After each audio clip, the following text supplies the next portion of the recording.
That is why, since that day, I have been planning my escape. I slowly opened the window and I slipped through it without hesitation, landing just behind the bushes that surround the Grand Sea. Once I reached the first trees of the forest, I began to run frantically. However, as soon as I closed my eyes, I heard rapid steps nearby. "Who are you?" As I approached the crowd, I noticed several of them stepping aside, creating a path. Through it, I saw the leader who had struck me earlier. Sir, she's got one of the envelopes. Who are ye and what's bringing you here? I have already answered you. I was rescued from my homeland by Arus and his retinue. Take him back to its hell. The Guardian of the Worlds presents The Diary of Sot, Abound in the Darkness.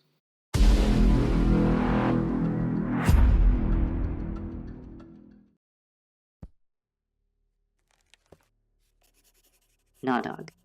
The day 12th of the month of Athermenes of the year 42nd after the Universal War.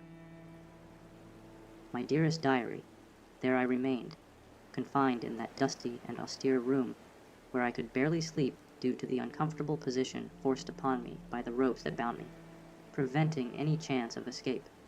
It might have been hours or days, who could tell, as I could hardly catch a glimpse of the outside light. Finally, a kind and remarkable young woman arrived, different from the rest of her clan, treating me with exceptional care. She was the first visitor I had seen since that fortunate yet disastrous encounter with the group of Ugards.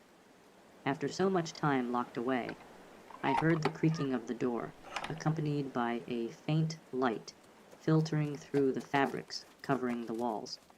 Exhausted by my dire situation, I looked up. There she stood. In one hand, she held a wooden bowl containing that strange bluish liquid, and in the other, a plate laden with roasted meat. Watching me cautiously, she began to approach. It was as though she feared I might be like one of those forest creatures that occasionally leap at their prey to tear it apart and devour it. When she was just a few inches from me, she set both items on the ground, and, using a wooden staff she held in her third hand, pushed them toward me. Upon seeing that staff, similar to those carried by the members of the retinue, I understood that this creature must hold some special status in her society. But, as I thought back, I could not recall having seen any women among the court, so I assumed she must be related to one of those men. As soon as she placed the food near me, she turned and fled toward the exit, as if she feared I could pose a danger to her. "Wait!" shouted I. "Who are you?" At my words, the young woman halted her escape. However, as if uncertainty about turning to face me weighed on her, she stood there, hesitating. "My name's Alak," replied she finally, her back still turned to me. "I'm Sot, pleased to meet you." I introduced myself, smiling at having finally managed to start a conversation with this stranger. "Tell me, Elak, why are you helping me?" Turning to face me abruptly, she stared directly into my eyes with an expression I couldn't quite understand. "Why wouldn't I?" asked she, sounding as if my words had irritated her. "Because no one else does." What the other Ugards do or think don't define who I am. Those words quickly made me realize that I was dealing with someone truly special, and I knew I needed to take advantage of this opportunity to understand what was really happening in this society. "You're right," added I, hoping to flatter her and keep our conversation going. "I imagine you're quite special here, as I haven't seen many of you carry one of those staffs." At my words, the young woman glanced at the object for a moment, and then, without saying another word, turned and left the room, leaving me alone. Devastated by her unexpected reaction, I lowered my head, staring at the meager feast before me. Initially, I refused to touch the food, but eventually, hunger and thirst got the better of me, and I decided to accept the bland offerings. Like any other animal, I was forced to eat without the use of my hands. Who would have thought it? I, who once had the entire court at my service for any whim, now reduced to being treated like a common creature. barely able to feed myself. After that meal, I was uncertain whether hours or days passed. Loneliness weighed heavily upon me. I received hardly any visitors, which left me plenty of time to wander through my own thoughts. I cursed the moment I had the fortune, or misfortune, not to share the fate of my family, or the moment I decided to leave the great hall. In the end, anything that led me to this miserable situation. Finally, I heard the grating door open once more. Despite my exhaustion, I raised my gaze, trying to see who this unwelcome visitor might be. However, this time, I barely noticed any light from outside, which suggested that the sun, illuminating this lonely planet, had set, giving way to the beautiful, starry sky I used to gaze at from my window every night before going to sleep, foolishly trying to find the star that lit up my beloved Baldus, seeking to feel a little closer to home. The Jacks Said the young woman as she entered my room in haste, approaching me with a certain anger while brandishing that magnificent staff. were created by our revered king, Iljak, who founded our small and sacred community to protect us from the other predators that plague this cursed place. Only a select few are worthy of the royal family's trust and possess these exclusive items.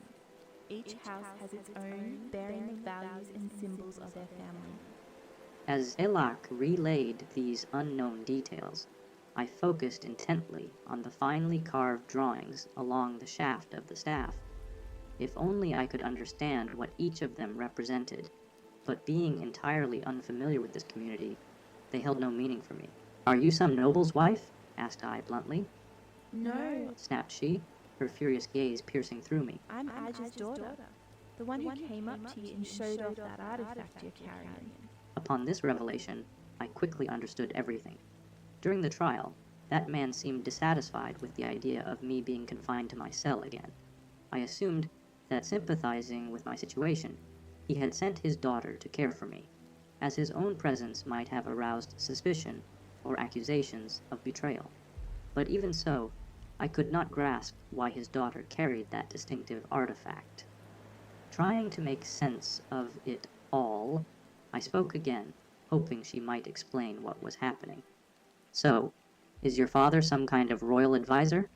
asked I, as she cleared away the remains of my meal, a delicious feast, to use the term ironically, and prepared to accept another offering I had not noticed her bring, as I was so absorbed by the extraordinary staff. Not at all, Replied she, and I saw what appeared to be a smile, though from her eyes I sensed it was more of a mocking smirk, as if she were laughing at my ignorance.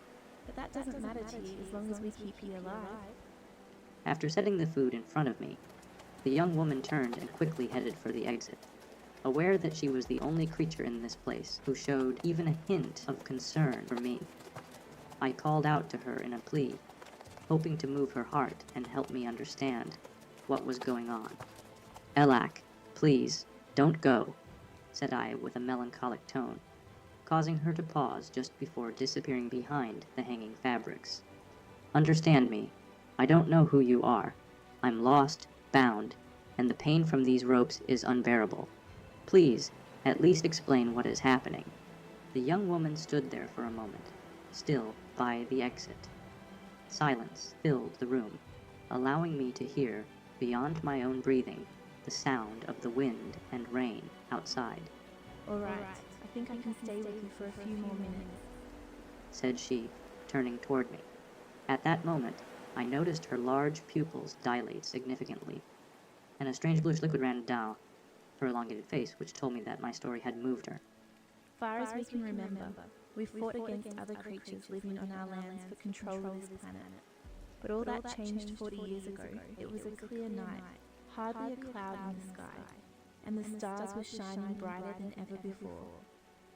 That night, a brilliant light showed up in the sky out of nowhere, but it got so bright it lit up the whole forest with a blinding glow that slowly sank till it finally vanished over the horizon. Forgive me for interrupting, but what does that have to do with my captivity? Listen, and you'll understand. King Venk, along with his lot, including my grandpa, headed out to where the light vanished. After they left, nothing more was ever heard from them. Our folks were left without a leader. Some clung to the hope of seeing him come back alive, while many others, fearing the worst, reckoned we ought to flee and hide in far-off lands, saying the gods had come to punish us. Isaac, what are you doing? Hurry, we're running out of time. A voice suddenly interrupted, as someone entered the room hastily. When I turned to look, I quickly recognized the features of Ige, the one who had intervened on my behalf during the trial to prevent me from being sent back to my prison. Yes, Papa, replied she. Sorry, Sot. We'll have to pick up this talk another time. With that, I watched her leave the room at a hurried pace. I expected Ige to follow his daughter, but for a moment he stood still, his large eyes fixed on me, giving me a look of distrust that sent a chill down my spine. Finally, following Elak, the noble elder left the room, leaving me alone once more in that dimly lit space. As best I could, I consumed the snacks the young woman had brought me, but I could not stop thinking about the story she had begun to tell me, leaving me to wonder repeatedly what all of this had to do with my captivity.